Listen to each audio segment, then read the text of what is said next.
नमस्कार साथियों, मैं प्रियो भारत डोजो में आप सभी का स्वागत करता हूं। सब्सक्राइब कीजिए और बेल आइकन का जरूर प्रेस करें कि जब कि मैं नया वीडियो अपलोड करूं आपके पास नोटिफिकेशन सबसे पहले पहुंचे। साथियों, आज के हमारे चर्चा का विषय है पाकिस्तान के सर्वप्रथम प्रधानमंत्री वजीर आजम जिनको गोली मारकर हत्या कर दी गई और आज 71 वर्ष उपरांत भी कोई भी सच सामने नहीं आ पाया कि इस षड्यंत्र के पीछे कौन लोग शामिल थे। दोस्तों, बात है 1 अक्टूबर 1895 के, जब ब्रिटिश इंडिया में लियाकत अली खान का जन्म हुआ और उन्होंने अपनी पढ़ाई अलीगढ़ मुस्लिम यूनिवर्सिटी और बाद में जाकर ऑक्सफोर्ड यूनिवर्सिटी से पूरी की। पढ़ाई कंप्लीट करने के बाद वो इंडिया वापस आए, ब्रिटिश इंडिया में, और पाकिस्तान अलग होने के बाद वो पाकिस्तान चले गए और मोहम्मद अली जिन्ना के बाद मुस्लिम लीग के सबसे बड़े मेंबर के रूप में उनको माना जाता था और जिन्ना के द्वारा उनको फर्स्ट प्राइम मिनिस्टर चुना गया। दोस्तों, वो मुहाजिर थे तो मुहाजिरों से काफी हमदर्दी थी और यही हमदर्दी उनके ही पार्टी के मुस्लिम लीग के कुछ मंत्रियों के आंखों में चुभने लगा। 16 अक्टूबर 1951 जब रावलपिंडी में कंपनी बाग, जो कि ईस्ट इंडिया कंपनी गार्डन के नाम से भी जाना जाता था, तो उस जगह पर उनकी एक रैली थी और इस रैली में लगभग 1 से 1.5 लाख लोग आए हुए थे। लगभग 4 से 4:30 के बीच में रैली का टाइमिंग था और वो रैली में पहुंचते हैं, काफी धूमधाम से उनका स्वागत किया जाता है और वो माइक में बस ये बोलते हैं कि बिरादराने मिल्लत, तो गोली चलने की आवाज आती है। सबको तो पहले ये लगा कि हो सकता है कोई धूमधाम से उनका स्वागत करने के लिए कोई पटाखे फोड़ रहे हों, लेकिन जैसे दूसरी गोली की आवाज आती है और वो धीरे धीरे गिरने लगते हैं, तब सबको समझ में आ जाता है कि क्या हुआ है। लगातार 3 गोली चलाई गई उनके ऊपर और वो वहीं पर गिर गए। दोस्तों, मैं आगे के एनालिसिस जारी रखूं उससे पहले आप ये ओरिजिनल ऑडियो सुने जो कि पाकिस्तान रेडियो में रिकॉर्डेड है।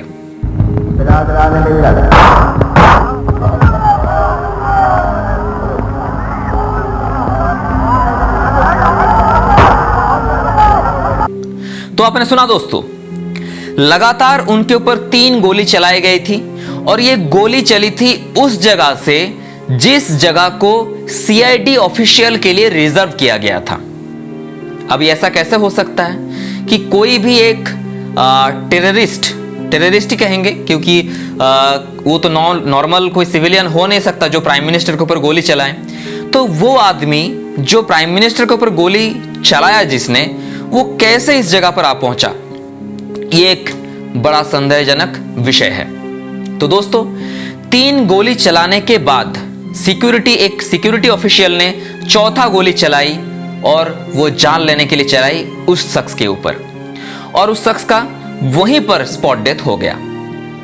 लेकिन दोस्तों, बाद में ये पूछताछ किया गया उस सिक्योरिटी ऑफिशियल से कि आपने जान लेने के लिए गोली क्यों चलाई, क्योंकि ये उसको जिंदा पकड़ना था कि उससे पता चलता कि इस षड्यंत्र के पीछे कौन लोग थे। क्या कोई बाहरी ताकत था, कोई उनको मारना चाहता था, कोई टेररिस्ट संगठन का हाथ था। तो उस सिक्योरिटी ऑफिशियल का जवाब यह था कि मारने के लिए ये ऑर्डर हायर अथॉरिटी से आया हुआ है कि तुरंत उसको मार दिया जाए। ये ऑर्डर वहीं से उसको मिला और उसने जान लेने के लिए ये गोली चलाई थी उस सिक्योरिटी ऑफिशियल ने। लेकिन दोस्तों, आज 71 वर्ष उपरांत भी ये एक राज बना हुआ है कि लियाकत अली खान के हत्या के पीछे कौन लोग थे। एक South Asian specialist Dennis Knox के हिसाब से उनकी एक किताब है यूएस एंड पाकिस्तान 1997 to 2000। एक किताब में वो लिखते हैं कि एक यूएस डिप्लोमेट जब जिन्ना से ये पूछे कि पाकिस्तान अलग होने से पहले का है, यानी कि सेपरेशन से पहले का है, तो सेपरेशन से पहले 1947 में जब जिन्ना से वो पूछे कि पाकिस्तान अलग होने के बाद पाकिस्तान के फॉरेन पॉलिसी लेकर उनका राय क्या है, तो जिन्ना ने ये साफ बताया कि पाकिस्तान हमेशा ही अमेरिका के साथ रहेगा। तो पार्टीशन के बाद, सेपरेशन के बाद, तब ऑलरेडी कोल्ड वॉर चल रहा था सोवियत यूनियन और अमेरिका के बीच। तो सेपरेशन के बाद तत्कालीन अमेरिका के जो राष्ट्रपति थे वो प्राइम मिनिस्टर ऑफ इंडिया को, जवाहरलाल नेहरू जी को, वो इनवाइट करते हैं वाशिंगटन डीसी में। तो इस बात से लियाकत अली खान बहुत नाराज थे। उनका ये मानना था कि दो देश एक साथ ही आजाद हुआ, लेकिन भारत को ज्यादा प्राधान्य दिया जा रहा है, ज्यादा वैल्यू दिया जा रहा है। तो इस बात से नाराज होकर वो यूएस का जो उनका टूर था मीटिंग के लिए, वो पॉज कर देते हैं। तो उनके ही एक मुस्लिम लीग के एक मेंबर थे गजाफर खान, जो कि ईरान में पाकिस्तान के तरफ से डिप्लोमेट भी थे ईरान एम्बेसी में।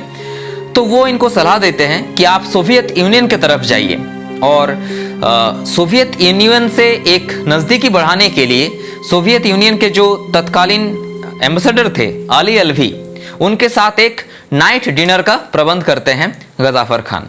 और इस डिनर में लियाकत अली खान भी मौजूद थे। और इस डिनर में लियाकत अली खान ने मॉस्को जाने के लिए अपना रुझान अली अलवी के साथ जिक्र किए कि वो मॉस्को जाना चाहते हैं, सोवियत यूनियन जाना चाहते हैं, और उनके जो क्लोजनेस है वो सोवियत यूनियन के साथ बढ़ाना चाहते हैं। तो लगभग ये सोवियत यूनियन का उनका जो टूर था लगभग फिक्स था। तभी ब्रिटेन को और अमेरिका को ये पता चला कि पाकिस्तान सोवियत रूस की तरफ जाना चाहता है, और वहां से कड़ी प्रतिक्रिया दिखाई गई। और अमेरिका की तरफ से ये बोला गया कि अगर पाकिस्तान सोवियत यूनियन की तरफ जाता है तो अमेरिका ये उसका विपक्ष मानेगा और पाकिस्तान को इसका हिसाब चुकाना पड़ेगा। तो इस बात से लियाकत अली खान मतलब थोड़ा सा बैकफुट पे आ गए और उनका सोवियत यूनियन का जो टूर था वो रद्द कर दिए और अमेरिका की तरफ ही बने रहे। लेकिन बहुत सारे लोगों का ये मानना है कि इस बात से अमेरिका नाखुश था और अमेरिका ही रिस्पॉन्सिबल था लियाकत अली खान के कत्ल के पीछे। बहुत सारे लोगों का यह भी मानना है कि नहीं, सोवियत यूनियन था इस कत्ल के पीछे। लेकिन वो शख्स जिन्होंने गोली चलाई, जिसका नाम था सैयद अकबर, जो अफगान सिटीजन था, बाद में भागकर वो ब्रिटिश इंडिया में आ चुका था और मंथली अलाउंस भी मिलता था ब्रिटिश इंडिया की तरफ से। बाद में पाकिस्तान की तरफ से भी उसको मंथली अलाउंस दिया जाता था। वो क्यों कारण बना इस हत्या के पीछे, ये एक राज था। बहुत सारे लोगों का यह मानना था कि सैयद अकबर ने गोली ही नहीं चलाई थी, कोई और लोग थे जिन्होंने गोली चलाई और सैयद अकबर को फंसा दिया गया। सैयद अकबर के कंधे पर यह दोष दे दिया गया और वो कुछ खुलासा ना कर पाए, कुछ सामने फैक्ट्स ना ला पाए, इसलिए उसको भी तुरंत मार दिया गया। बहुत सारे लोगों का यह कहना है कि इस हत्या के पीछे आर्मी का हाथ था, क्योंकि 1948 में जो कश्मीर इशू हुआ था, पाकिस्तान ने कश्मीर पर अटैक किया, बाद में इंडियन आर्मी पाकिस्तान पहुंचा, कश्मीर पहुंचा और पाकिस्तानी आर्मी को बैकफुट करने लगा। तो इस फेल्योर, क्योंकि पाकिस्तान का एक हमेशा मोटो था कि 1948 में वो कश्मीर पर चढ़ दौड़ेगा और पूरा कश्मीर को हथिया लेगा, लेकिन ये प्लान फेल होने के बाद ये जो पाकिस्तान के तब आर्मी था, आर्मी का ये मानना था इस फेल्योर के लिए तत्कालीन सरकार जिम्मेवार है। तो आर्मी ये चाहता था कि सरकार गिरा दिया जाए। आर्मी का मंशा ये था कि सरकार गिरा दिया जाए और मिलिट्री मार्शल लॉ लगा दिया जाए। तो कुछ कारण की वजह से ये नहीं हो पाया और आर्मी ही था इस हत्याकांड के पीछे। जनरल आयूब खान अपने बायोग्राफी फ्रेंड्स नॉट मास्टर्स में ये लिखते हैं कि लियाकत अली खान के मौत के बाद उनके ही मिनिस्ट्री कैबिनेट में बहुत सारे लोग बहुत खुश थे, जैसे उनको आज़ादी मिल चुका था। तो ये भी एक शक का विषय है, संदेह का विषय कि हो सकता है उनके ही कैबिनेट के लोग थे इस हत्याकांड के पीछे। एक संदेहजनक विषय ये भी है कि जो ऑफिसर इस हत्याकांड के जांच कर रहे थे, इन्वेस्टिगेशन कर रहे थे, वो जब अपने सारे इन्वेस्टिगेटेड डॉक्यूमेंट्स लेकर एक हवाई सफर में थे, उस प्लेन का क्रैश हो गया और सारे दस्तावेज के साथ वो भी मारे गए। और बाद में पाकिस्तान में कोई भी सरकार आई, दोबारा जांच नहीं किया गया। तो आप शुरू से सोचिए, 1951 16 अक्टूबर को लियाकत अली खान को मार दिया जाता है ऑन स्टेज पे गोली मार दी जाती है। और गोली मारने वाला कोई अफगान सिटीजन था ना, तो वो पाकिस्तान के थे, मतलब आदमी था, पाकिस्तानी नहीं था वो, ना तो वो विरोधी विपक्ष दल का था, वो भी नहीं था। कोई षड्यंत्र का जो पॉइंट है वो भी नहीं बन पा रहा था, तो उसको तुरंत वहीं पर मार दिया गया। लेकिन एक संदेहजनक विषय यह है कि उसको मारा गया था सीआईडी का रिजर्व एरिया पर। जिस जगह को सीआईडी ऑफिशियल के लिए रिजर्व किया गया था, उस जगह पर सैयद अकबर को मारा गया। तो सैयद अकबर वहां तक पहुंचा कैसे? उसको तो पहले ही पकड़ लेना चाहिए था, क्योंकि सीआईडी ऑफिशियल तो वहां पर मौजूद होंगे या कोई भी सिक्योरिटी पर्सन वहां पे मौजूद होंगे, तो वहां तक आया कैसे?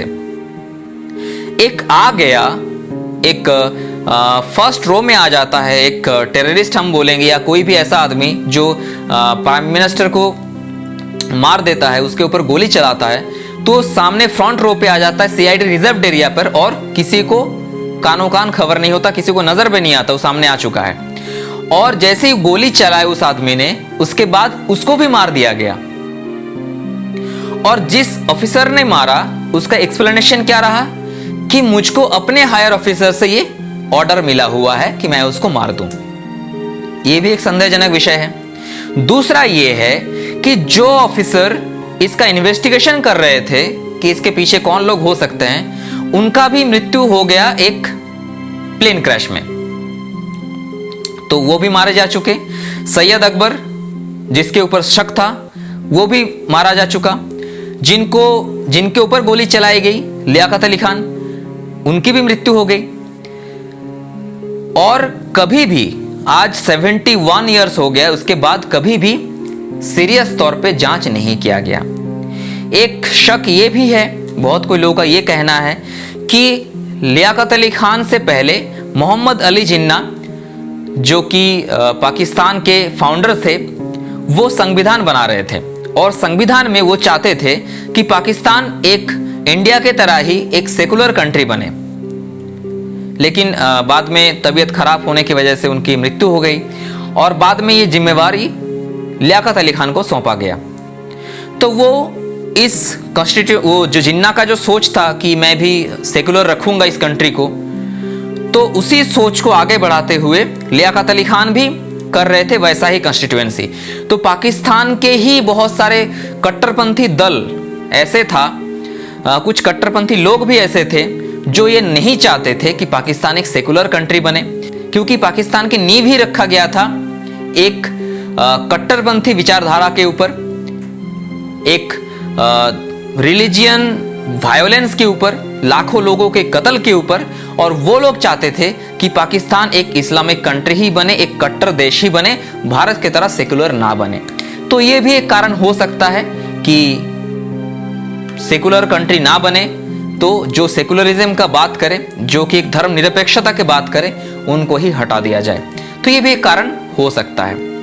लेकिन मेरा व्यक्तिगत मानना यह है कि पाकिस्तान में हमेशा ही जो भी प्राइम मिनिस्टर रहे हैं, एक तो वो अपना टर्म पूरा नहीं कर पाते हैं, अपना टेन्योर कंप्लीट नहीं कर पाते हैं, और उनको हर कोई प्राइम मिनिस्टर को हटाने के पीछे, चाहे वो फांसी दे दिया गया हो या फिर कोई ग्रुप्स द्वारा, कोई टेररिस्ट ग्रुप द्वारा हत्या हो गई हो, उनका कोई टेररिस्ट ग्रुप द्वारा अटैक हो गया हो, कुछ भी हुआ हो, हमेशा ही पाकिस्तान के आर्मी का नाम जुड़ा रहता है। अब सच क्या है वो तो किसी को नहीं पता। आज 71 वर्ष हो गया लेकिन सामने नहीं आया। तो यही था पाकिस्तान के प्रथम prime minister, first prime minister Liaquat Ali Khan के मृत्यु के षड्यंत्र का कारण। और कौन लोग इसके पीछे थे वो तो सच सामने नहीं आ पाया कभी भी। लेकिन आप लोग कमेंट करके ज़रूर बताएं कि आप क्या सोचते हैं कि कौन लोग हो सकते हैं इसके पीछे। फिर मिलते हैं कल एक नए केस स्टडी के साथ। अपना ध्यान रखें। जय हिंद, जय भारत।